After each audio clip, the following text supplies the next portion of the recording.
Bienvenue dans votre tranche 7 minutes avec Jésus numéro 17. Nous continuons avec notre sujet, les noms de Jésus, 14e partie.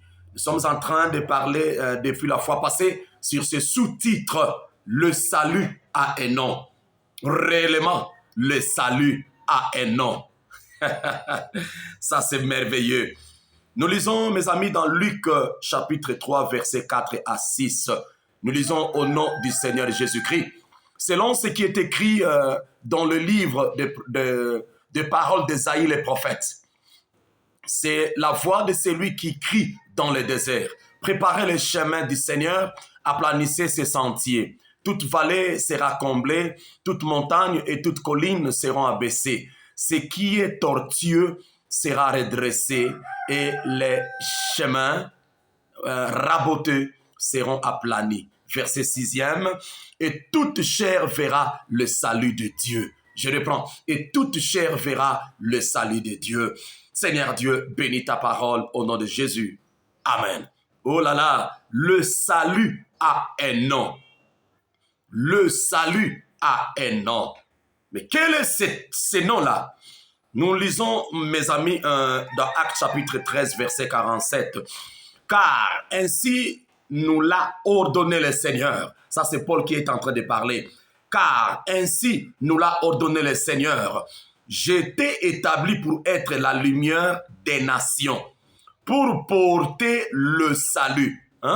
Pour porter le salut jusqu'aux extrémités de la terre. Pour porter le salut. Nous penserons que Paul a menti. Parce que Paul a prêché, c'est vrai, à Jérusalem, aux entourages des nations en ces temps-là. Mais ici, il dit, pour porter le salut aux extrémités de la terre. Est-ce que Paul est arrivé au Congo? Est-ce que Paul est arrivé, je ne sais pas, à l'équateur là-bas? Au pôle nord du monde? Non, mais il voulait dire, pour porter Jésus. Il a présenté Jésus, qui était le salut du monde. Et Jésus, comme il était le salut. Vous savez, ce salut-là était mort sur la croix. Il a crié, tout est accompli. Il était enseveli, il est tombé en terre comme les grains de blé.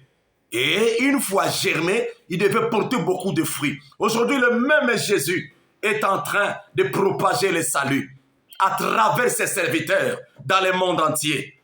Nous ensemençons un grain, mais quand cela germe, cela produit beaucoup de serviteurs qui sont en train de prêcher. Oui, Paul a été la base. Oui, c'est la vérité. Mais aujourd'hui, l'Esprit de Christ, le salut est prêché dans le monde entier. Et aujourd'hui, même au Congo, il y a des serviteurs qui prêchent. Croyez-vous au Seigneur Jésus. Croyez au Seigneur Jésus. Ah, ça c'est merveilleux. Ça c'est Acte D 38. Repentez-vous et que chacun de vous soit baptisé dans l'eau au nom de Jésus pour le pardon de vos péchés et vous recevez les dons du Saint-Esprit. C'est les dons du salut. Et le salut a un nom. C'est salut est Jésus. Jésus est partout. Jésus est là. Ça c'est Hébreux 13, 8 qui nous dit Jésus-Christ est le même hier, aujourd'hui et éternellement. Oh là là, ça c'est merveilleux. Le salut a un nom. Et ce nom-là, c'est Jésus.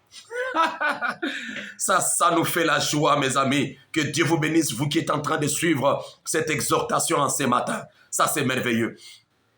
Je prends une histoire qui va encore une fois nous bénir. Je parle sur Zachée. Zachée qui était monté sur un arbre, un sycomore. Il s'est caché avec les feuilles pour dire, lorsque le Seigneur, lorsque le salut passera, je veux voir cet homme qui se nomme le salut et qui est aussi porteur du salut. Il s'est caché. Mais lorsque le salut pouvait se promener avec le groupe de gens, il arrive sous cet arbre-là. Il a levé les yeux et il a parlé, Zachée, descends. Une fois dans la maison de Zachée, il a dit, le salut est entré aujourd'hui dans cette maison. Qui était entré? C'était Jésus. Ça c'est merveilleux. Le salut, c'est Jésus. Je prends mes amis dans Luc chapitre 19, verset 8 jusqu'au verset 9. Mais Zachée, se tenant devant le Seigneur, lui dit, voici Seigneur, je donne aux pauvres la moitié de mes biens. Et si je fais tort à quelque chose, à quelqu'un, pardon, mais si je fais tort de quelque chose à quelqu'un, merci, je lui rends le quadruple.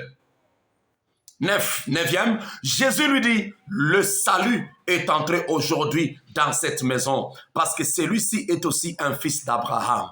Le salut qui était entré, c'était Jésus. Alléluia. Jésus est le porteur du salut. Est-ce que quelqu'un peut dire, je crois au Seigneur Jésus, je vais croire. Quand Zachée l'a reçu chez lui, la vie de Zachée avait changé. Lui qui était un publicain, lui qui a beaucoup fait le mal, mais il a promis, il s'est repenti pour dire, si je fais mal à quelqu'un, je lui rends au quadruple. Je vais donner une partie de mes biens aux pauvres. Je vais faire le bien. Oh là là, nous voulons que ce salut puisse entrer dans ta maison maintenant. Dans ta maison. Et c'est quoi ta maison? C'est ton corps. Car ton corps est le temple du Saint-Esprit, et le temple de Dieu. N'abîme jamais ton corps avec la mauvaise vie. N'abîme jamais ton corps, car ton corps est le temple du Seigneur. Le salut est entré aujourd'hui. Je veux que Jésus entre dans ton cœur. Le salut puisse entrer. Le salut puisse te sauver. Il n'y a qu'un seul nom. Un seul nom qui nous a été donné. Là au ciel, sur la terre, sous la terre, ce n'est que le nom du Seigneur Jésus. Oui, il se nomme le salut du monde. Je reprends encore Jean 3,16, car Dieu a tant aimé le monde qu'il a donné son Fils unique, en fait, quiconque qui croit en lui ne périsse point, mais qu'il ait la vie éternelle. C'est lui le salut du monde. C'est lui le porteur du salut. Ce n'est pas un homme. Oui, c'est ce nom-là qui est censé être prêché dans des églises. Répété, prêché, parlons sur Jésus. Oui, il a ses serviteurs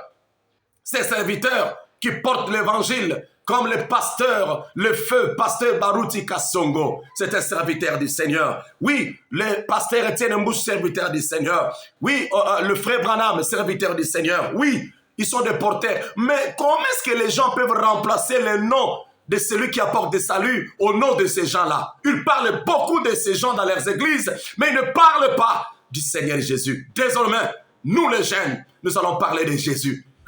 Que le Seigneur Jésus vous bénisse. Merci beaucoup. Ciao.